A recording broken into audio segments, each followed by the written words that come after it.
A'udhu billahi minash shaitanir rajim. I said I seek refuge in Allah from Satan, the accursed enemy. You know, it guards your thoughts when you proceed to talk about Allah and things pertaining to Allah subhanahu wa ta'ala. You know, God, you know, are most glorious, you know, the mightiest of all. You know, Ta'ala means high, the most high. You know, the glorious and most high, highest of all. Allah subhanahu wa ta'ala, you know. So, I want to read the Al-Fatiha, right? So I love the Al-Fatiha. You understand? It is the beginning and as well as the end of the Quran. It's the most recited verse in the entire Islamic world. You know, Al-Fatiha. You know, the opening. Okay. Uzi billahi minash shaitanir rajim. Bismillahir rahmanir rahim. Alhamdulillah Rabbil Alameen. Ar-Rahman Ir-Rahim.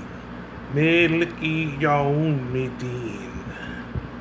Iyyaka na'budu wa iyyaka nasta'in.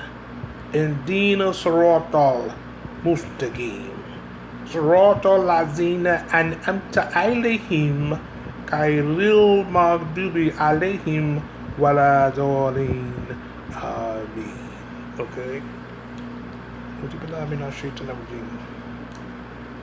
Alhamdulillah Rabbil Alameen Ar-Rahmanir Rahim Maliki Yawmiddin. Assalamu alaikum rahmatullah.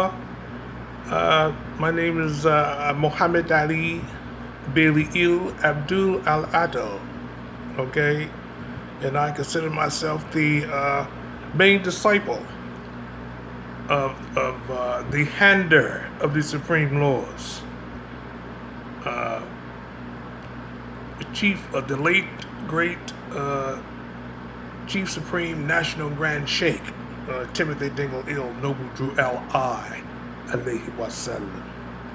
You know, I was there. It was I think it was either a Sunday school or a Friday night meeting in the month of January in 1980. Very cold night. I remember that. Very cold night. I think it was either Friday or Sunday school night. I think it was a Friday night. That he changed the vowel sound from Ali to Al-I. Right? Powerful demonstration. I got into that. Got into why he did that. Okay. And it's intricately connected with the divine constitutional bylaws in a passage out of the Christian scriptures. Right? It's really something. And it's a very high degree. It is connected with what God said about the leader of the movement and its relationship with the divine constitution and bylaws. It's extraordinary, you know. And I'm gonna write about that, you know, inshallah, you know, God willing. But I would like to pass it on to somebody that's worthy, you know, that's worthy to hear it, you know. Probably a good youngster, you know, a diligent, good, serious youngster, you know. I put it in Allah subhanahu wa ta'ala's hands. Let him chose the one that, you know, deserved, you know, those kinds of blessings, you know.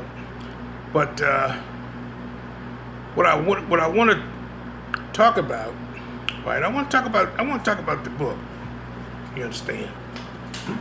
I want to talk about the book and a lot of the circumstances surrounding this book. Okay, that's what I want to talk about. This is the west side cover of the book. This is the east side cover of the book. Okay, this is what I want to talk about. There's a lot of divine circumstances surrounding the book. You know what I'm saying? Yeah. Divine circumstances surround the book. Okay. Let me pick this up. Drop something here.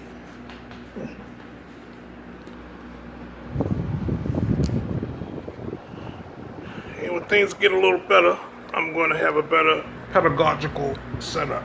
Okay. things are going to get better for me financially very soon. Alhamdulillah, inshallah, mashallah, okay? And my pedagogical setup will be a lot better than what it is. But also I want to report tonight that Sister Diane Dingle-Ill, the daughter of the miner who surely knows, Chief Supreme National Grand Sheikh Timothy Dingle-Ill, his daughter, Sister Diane Dingle-Ill, she's out of the hospital, she's out of a coma, she's doing very well. And she said that her brother Donnell Dingle-Ill, Supreme Grand Sheikh Donnell Dingle-Ill, is the Supreme Grand National Business Manager, and he's handling all the affairs, so that's alhamdulillah. I'm glad to hear that, okay? And Tammy Lomax Bay, if anybody wanted to get involved with the resurrection, because resurrection is what's up, okay? It's been prophesized, Let me go right into it, because I don't have that much data on the phone. I got 24 minutes and 46 seconds of data on the phone, right? And what I want to talk about is the powerful circumstances surrounding the book. We need to understand that. See, another thing we need to understand. We need to understand prophethood in Islam. See, we need to understand prophethood in Islam. See, what qualifies a person to be a prophet? How can you determine a person being a prophet? You understand? He's supported by a miracle. For one thing, he's the best in the community. He's the most intelligent in the community because Allah subhanahu wa ta'ala is guiding him. And you see it right on page 1 of the resurrection book. He says he's being guided by visions and dreams, and also he fulfilled the prophecy. He fulfilled the 50 years prophecy of Noble Drew Ali alayhi wa sallam. Noble Drew Ali alayhi salam said, children, it's going to take you 50 years before you find out what I brought you. Some commentators say before you begin to find out what I brought you. The year 1978 was the 50-year period because the prophecy was said in 1928, in October of 1928, right? And October of 1970 is 50 years. And the book come out. The book come out. So that is a sign right then and there that that Noble Drew Ali alayhi salam is a prophet.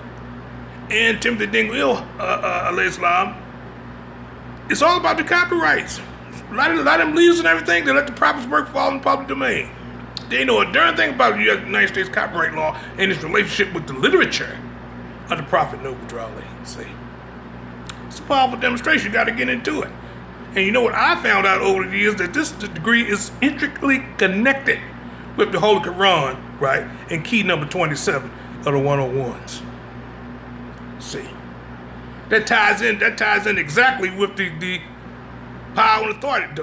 The more scientific, what it says back on Form 1099, the more science civil America derives its power and authority from the great Quran of Muhammad. You understand me?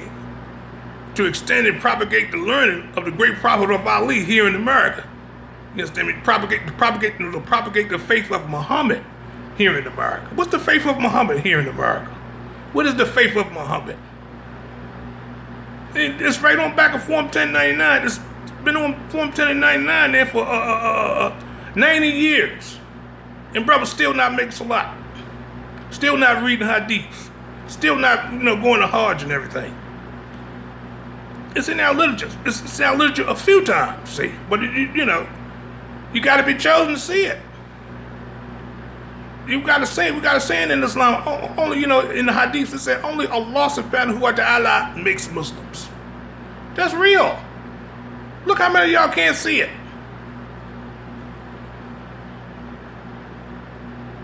Follow behind these unchosen ones, these disobedient ones. They want to do what they want to do. That's why they're blind. They're blind guides. It says it twice in the religious controversy article, in the 3rd paragraph. Blind. Although the sun is hanging at high noon, the blind cannot see. And that's a mystic phraseology right there. Noon. It's in the Quran. Noon. Although the sun is hanging at high noon, the blind cannot see. It says this twice in the religious controversy article of the Moorish literature pamphlet. So there's a blindness dynamic mentioned here. You understand? Throughout the Quran, Allah Ta'ala tells us You know, it is he who guides people to his path. He guides people to his path whom he pleaseth. Right? And you know, he look at our intentions, what they call niyats in Islam. Look at our intentions, man, to determine, you know, who and what we are and how he's going to bless us. Right?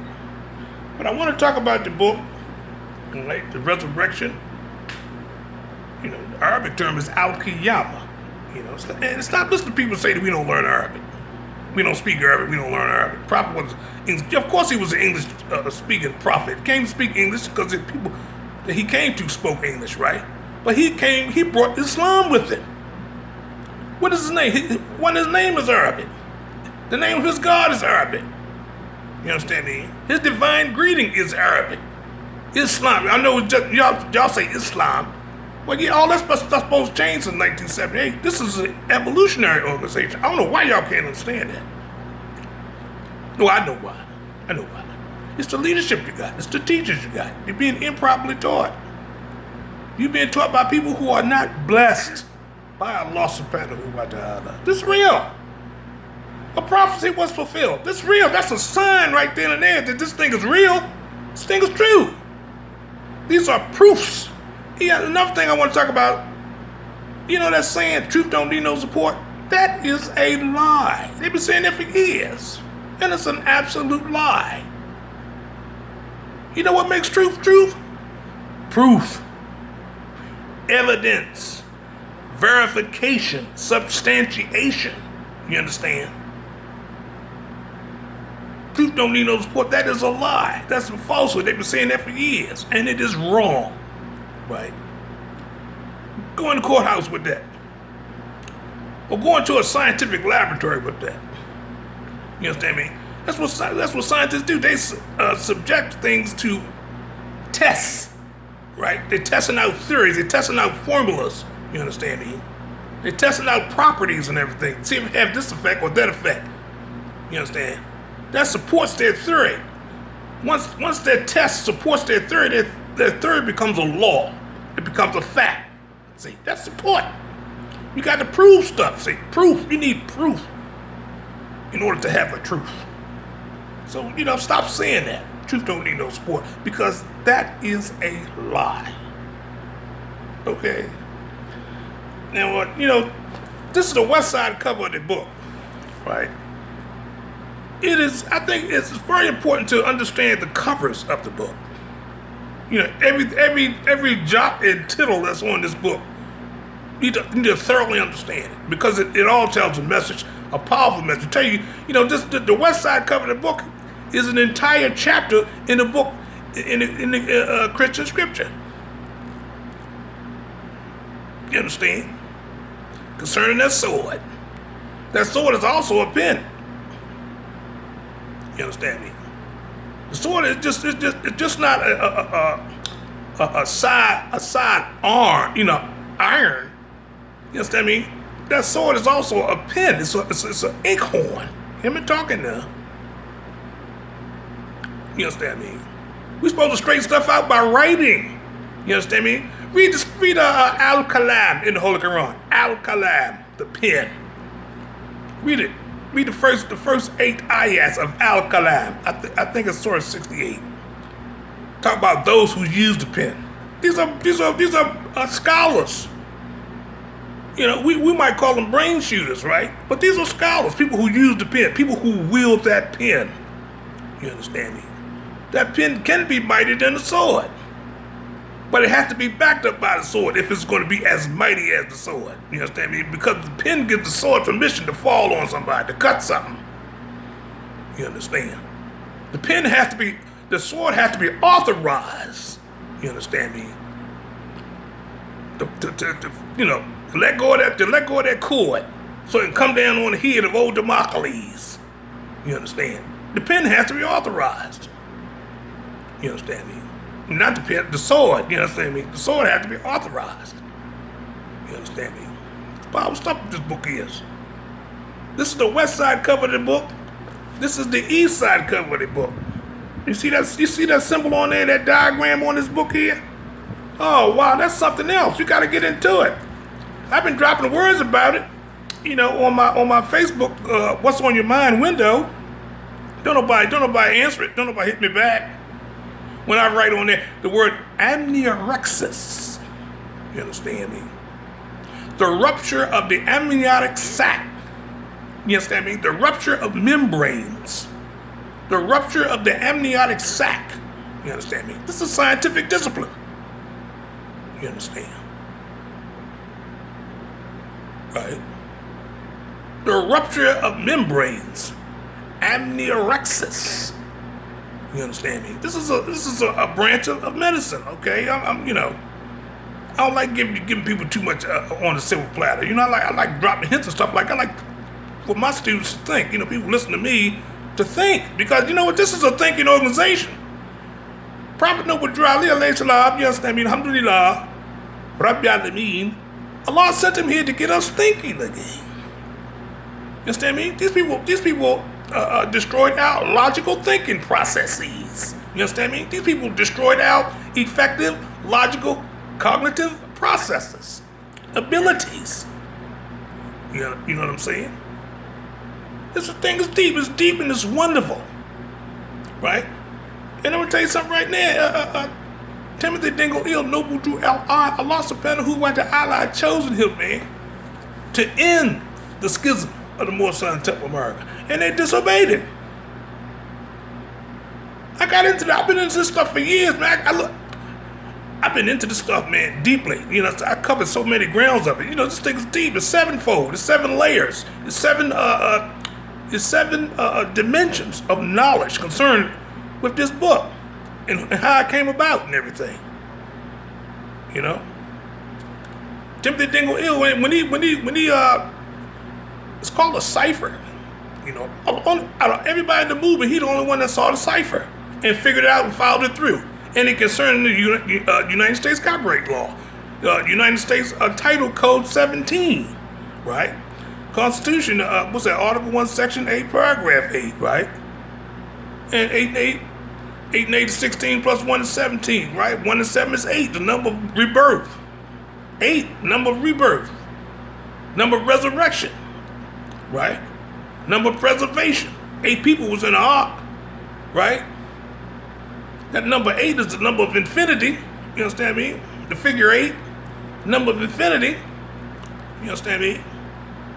This thing is deep, right? And come to find out that the United States copyright law and the Moor Sons Temple of America's literature, right, is connected with the Holy Quran. This thing is powerful. You understand me? This thing is powerful. U.S. Title Code 17, right, is connected with the Holy Quran and key number 27 of the 101. That thing is deep. You got to get into it, right? And I'm gonna tell you something right there. How you gonna be an adept and you don't know the doctrine? You can't even define the doctrine.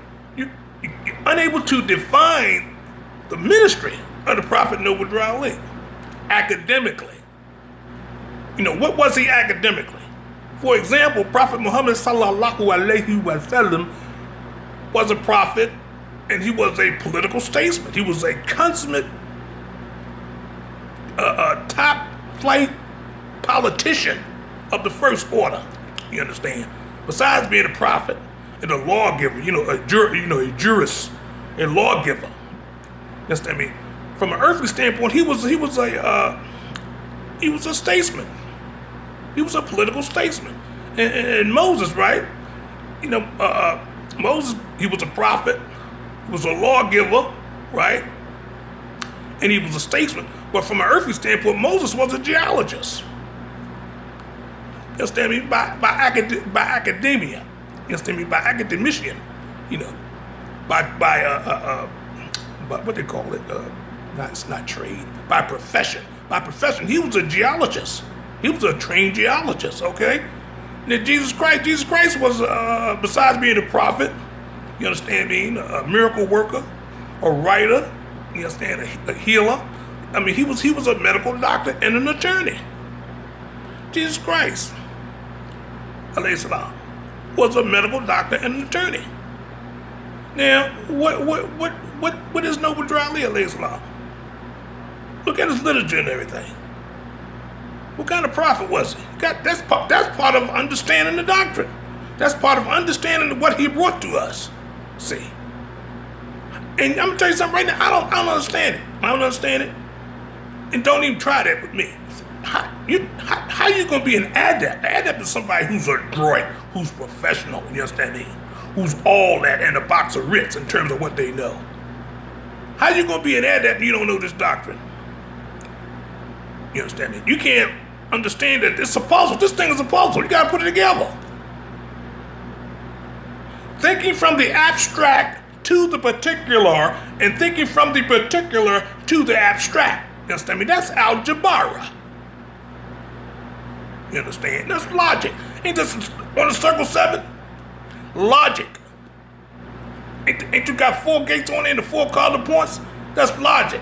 That's abstract. The 7 in the middle is what is the particular. Thinking from the particular to the abstract, from the abstract to the particular. You understand?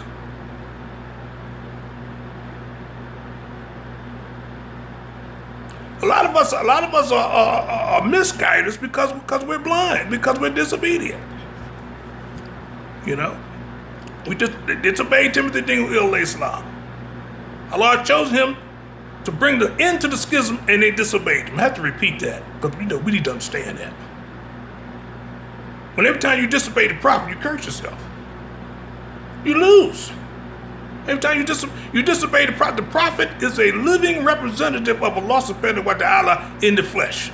You understand me? And sometimes the prophet says certain things to the people. Allah speaks right through the prophet to the people. It's called Hadith al-Qudsi or Qudsi Hadiths. Right? When God speaks through the prophet to the people. It's wonderful. Oh man, it's a blessing to be earshot of a prophet saying something that Allah speaking through him to say. You know, a lot of commentators say the Sermon on the Mount. God was speaking directly to the people on the Sermon on the Mount. You know, when Isa alayhi salam was talking, you know, giving the khutbah to the people and everything. You know, whew, it's something else. See, but you have to understand, you have to read, you have to understand prophethood in Islam, see. You got to understand prophethood in Islam, you understand me? The qualifications of a prophet, right? The criterion of a prophet and everything, man. That's why I'm so excited about this thing, because I know Timothy Dingle Noble Drew alayhi salam is a prophet. And certain things that, you know, he told us. Certain personal things he told that was going on in my life at one time. You know, when I talked back to my mother once. You know, my first time talking back to my mother, and I felt like crap about it. And you know, he knew about it. I thought this was like a deep dark secret in my bosom. You understand me? I told my mother, "Be quiet." I said, "Be quiet. You don't know what you're talking about. And you don't talk to your mother like that, do you?" Well, I did, and it was eating me up inside. But I hid it very well. But I didn't hide it from him. You know, we used to call him the Lord. Well, I called him the Lord, you understand me? I called Timothy Dingle the Lord because I knew who he was.